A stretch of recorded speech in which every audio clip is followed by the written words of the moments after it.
ሰላም ጤና ይስጥልኝ እንደምን ዋላችሁ። በዛሬው ፕሮግራማችን የቫይታሚኖች ከምን እናገኛቸዋለን ተግባራታቸውስ ምንድነው የሚለውን ሰፋ አድርገን እናያለን ማለት ነው። As introduction to vitamins, vitamins are organic compounds needed in small amount for growth and health.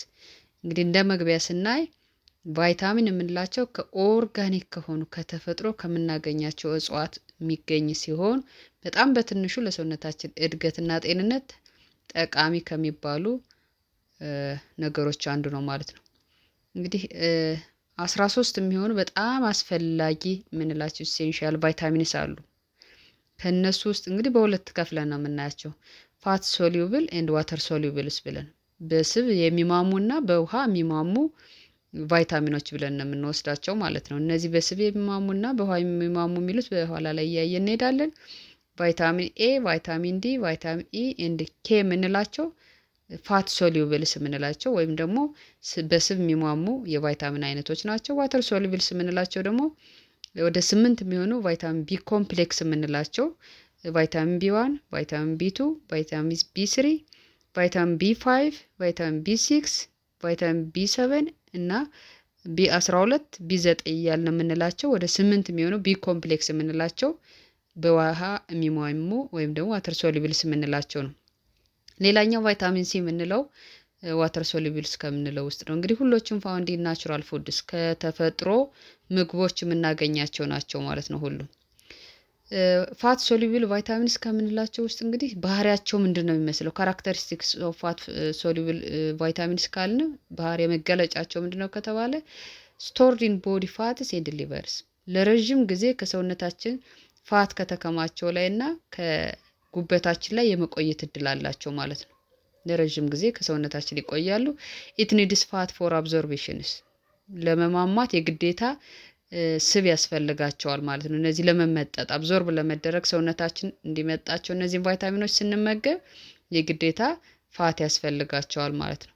እንግዲህ በጣም እዚህ ላይ ጥንቃቄ መደረግ ያለበት it is risk for toxicity if over consumed ከመጠን ያለፈ እነዚህ ቫይታሚን ኤን፣ ቫይታሚን ዲ፣ ኢ እና ኬን ከወሰድን ከመጠን ያለፈ ለሰውነታችን መርዛማነት አላቸው። ለመርዛማነት እንጋለጣለን ማለት ነው። ሪስክ አላቸው ማለት ነው። ስለዚህ እነዚህ ምግቦች ስንወስድ ጥንቃቄ ማድረግ አለብን ማለት ነው። ምክንያቱም ለረጅም ጊዜ ሰውነታችን ላይ ተከማችተው ስለሚቆዩ። ዋተር ሶሉብል ቫይታሚንስ ካልን ደግሞ ጠቅላላ 8 ቫይታሚን ቢ ኮምፕሌክስ የምንላቸውና ቫይታሚን ሲን ይይዛል። ይሄ በውሃ የሚሟሟ ማለት ነው። እንግዲህ በውሃ የሚሟሟ ነው። እንግዲህ ካራክተሪስቲክስ ስንወስደው የባህሪ መገለጫው ኢዝ ኖት ስቶርድ ኢን ዘ ቦዲ ከሰውነታችን ላይ ተከማችቶ መቆየት እድል የለውም። ወዲያው ነው የሚለው በየቀኑ ዴይሊ ያስፈልገናል። ይሄ ዴይሊ ኢንቴክ ኒድስ እነዚህን ቫይታሚኖች ስንወስድ ዋተር ሶሉብል የሚባለው ቫይታሚን ቢ ኮምፕሌክስ እና ሲን ሁል ጊዜም በየቀኑ መውሰድ ያስፈልጋል ማለት ነው። ምክንያቱም ሰውነታችን ላይ ከጉበትም ይሁን ከፋት ላይ ተከማችቶ ስለማይቀጥል ማለት ነው። ሶ ኤክሰስ ኤክስክሬትድ ኢን ዘ ዩሪስ ብዙ ጊዜ ቶክሲክ አይደሉም። ብዙ ብንወስድም በሽንት መልኩ ከሰውነታችን ይወገዳሉና በብዛት ሰውነታችን አይመርዙንም ማለት ነው። እነዚህ ቫይታሚኖች ቫይታሚን ሲ እና ቫይታሚን ቢ ኮምፕሌክስ ስንወስድ የመመረዝ እድላችን ዝቅተኛ ነው በሽንት መልኩ ስለሚወገዱ። እንግዲህ ከእያንዳንዳቸው ስንሄድ እንግዲህ በፋት ሶሉብልስ ቫይታሚንስ ካልነው ውስጥ አንደኛው ቫይታሚን ኤ ወይም ደግሞ ሬቲኖል የምንለው ቫይታሚን ነው ማለት ነው። እንግዲህ ቫይታሚን ኤ ለሰውነታችን ፋንክሽን ወር ጥቅሙ ምንድነው ካል ፎር ቪዥንስ ለእይታችን በተለይ በጣም ወደ ዲም ላይት የሆነ ላይት ባለ ሰዓት ወደ ማታ አካባቢ ያሉ እይታችንን በደንብ አጎልቶ እንዲያይልን ቫይታሚን ኤ ይጠቅመናል ማለት ነው። ኢሚዩን ሲስተምስ ለሰውነታችን የበሽታ የመከላከል አቅሙ እንዲዳብር እንዲያድግ ያደርጋል ማለት ነው። የቫይታሚን ኤ በብዛት ስንወስድ ኤንድ ስኪን ሄልዝ ለሰውነታችን ለቆዳ፣ ለፀጉር፣ ለተለያዩ የሰውነት ክፍላችን ላሉ የቆዳ ጤንነት ቫይታሚን ኤ ወይም ሬቲኖል የምንለው ትልቅ ጠቀሜታ አለው ማለት ነው። ይሄንን የት እናገኛለን ካል ሶርስ ከተባለ የት ነው ይሄ ምንጩ? የነዚህ ቫይታሚን ኤ የት እናገኛለን ካልነ አንድና በመጀመሪያ መወሰድ ያለበት ካሮት ከምንለው አትክልት እንግዲህ እሱን እናገኛለን። ሊቨርስ ከምንለው ከጉበት እናገኛለን። ኤንድ ስዊት ፖታቶስ ይሄ ስኳር ድንች ላይ በጣም እናገኛቸዋለን ማለት ነው። ስለዚህ ካሮትን፣ ጉበትና ስኳር ድንች በመመገብ የቫይታሚን ኤ ሰውነታችን የሚያስፈልገውን ማሟላት እንችላለን ማለት ነው።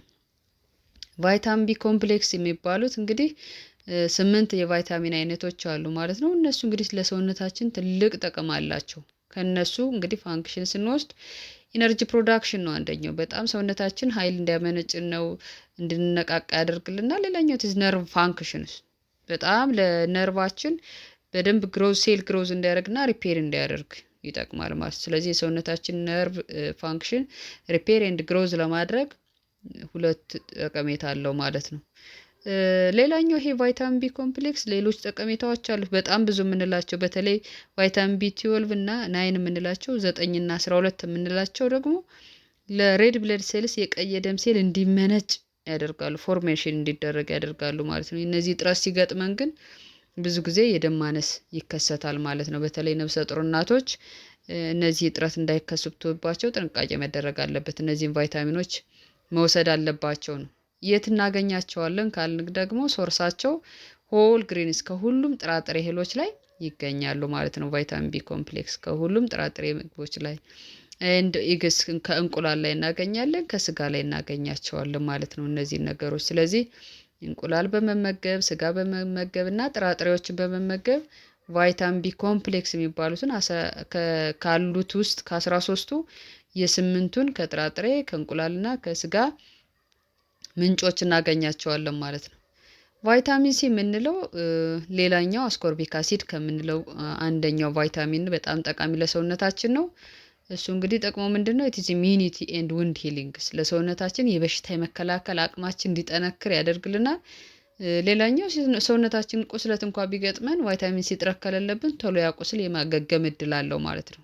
ያ ቁስል የማገገም እድል አለው። ሰውነታችን ላይ ቫይታሚን ሲ እጥረት ሲኖረን ሰውነታችን የመላላጥ የመቁሰል እድል አለውና ውንድ ሂሊንግ ፕሮሰሳችን ቶሎ ያፋጥንልናል፣ የበሽታ የመከላከል አቅማችን ይጨምራል ማለት ነው ቫይታሚን ሲዎችን ከወሰድን። እነዚህ ቫይታሚን ሲዎች የት እናገኛቸዋለን? ሶርስስ ካልነ እንግዲህ ኦሬንጅ ላይ፣ ለምን ላይ እና ኤንድ ቶማቶስ ላይ ብዙ ጊዜ ከብርቱካን ከሎሚና ከቲማቲም እናገኛቸዋለን ማለት ነው። ከቲማቲም እናገኛቸዋለን። ቫይታሚን ዲ እንግዲህ ሰንሻይን ቪታሚንስ የሚባለው በጣም ጠቃሚ ለሰውነታችን it is bone health and calcium absorption ሰውነታችን ካልሲየምን እንዲወስድልን እንዲመጥልን ያደርግልናል። እንደገና ለአጥንት ጤንነት በጣም ጠቃሚ ከምንለው ቫይታሚን ውስጥ አንደኛው ቫይታሚን ዲ ነው ማለት ነው። እሱም ቫይታሚን ዲ ብዙ ጊዜ የምናገኘው እንግዲህ ከፀሐይ ብርሃን ነው። ሰንላይትስ ከምንለው ከአሳ ነው የምናገኘው። እንደገና ከእንቁላል አስኳል የምንለው ኢግዮርክስ የምንላቸው እናገኛለን ማለት ነው። ስለዚህ በተቻለ መጠን እነዚህ የባህር አሳዎች ላይ ያሉ የአሳ ዘይትን መጠቀም እንችላለን። የባህር አሳ የምንላቸውን እነሱን መመገብ አለብን። የፀሐይ ብርሃን ማግኘት አለብን እና የእንቁላል አስኳሉን መመገብ መቻል አለብን። ቫይታሚን ዲ ለአጥንታችን ትልቅ ጠቀሜታ ስላለው ማለት ነው።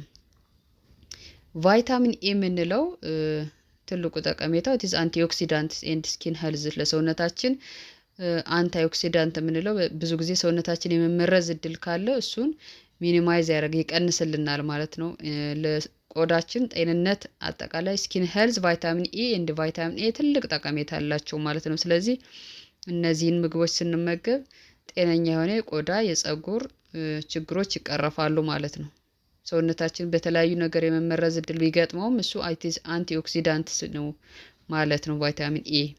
ሶርሱን እንግዲህ ብዙ ጊዜ ስናየው እነዚህ በጣም ትልቅ ሶርስ ያላቸው ነትስ የምንላቸው ሲድስ ኤንድ ስፒናች ኤንድ ፍሩትስ ከነዚህ ከቅጠላ ቅጠሎች ከፍራፍሬዎች እና ከቆስጣ ነው የምናገኛቸው ማለት ነው። ከቆስጣ እናገኛቸዋለን። እነሱን በተመገብን ቁጥር የቫይታሚን ኢ እጥረት ይወገዳል ማለት ነው። በጣም ትልቁ ቫይታሚን ኬ የምንለው አንደኛው ከፋት ሶሉብልስ ውስጥ የምናገኘው ቫይታሚን ኬ የደም መርጋት ጥቅም አለ። ሰውነታችን ውስጥ እነዚህ ትንሽ እንቅፋት በገጠመን ቁጥር ዝም ብሎ ደም የመፍሰስ እድል አይኖረንም። ስለዚህ ብለድ ክሎቲንግ አለ። ሰውነታችን የተረጋጋ የደም እንቅስቃሴ እንዲኖር ይጠቅማል ማለት ነው ቫይታሚን ኬ። ስለዚህ እሱን ሶርስ የት እናገኛለን ካለ ብዙ ጊዜ ከአረንጓዴ ቅጠላ ቅጠል ያላቸው ምግቦችን በመመገብ እንደነ ብሮኮሊን አይነት እና ቬጂቴብል ኦይልስ የምንላቸው የአትክልት ዘይት የምንላቸው ላይ በብዛት ደግሞ ብሮኮሊ ላይ በመመገብ ቫይታሚን ኬን ጥቅሙን እናገኛለን ማለት ነው። ጥቅሙን እናገኛለን። እነዚህን የመሰሉ ነገሮች እያየን እንድንቀጥል ይሄን የዩቲዩብ ቻናል ላይክ እና ሼር አድርጉ ከወደዳችሁት። በሚቀጥለው የቫይታሚን ዲፊሸንሲ የቫይታሚን እጥረት ምን በሽታዎችን ያስከትላል የሚለውን ይዤላችሁ እመጣለሁ ማለት ነው። አብራችሁኝ ስለቆያችሁ አመሰግናለሁ። ሰላም ሁኑልኝ።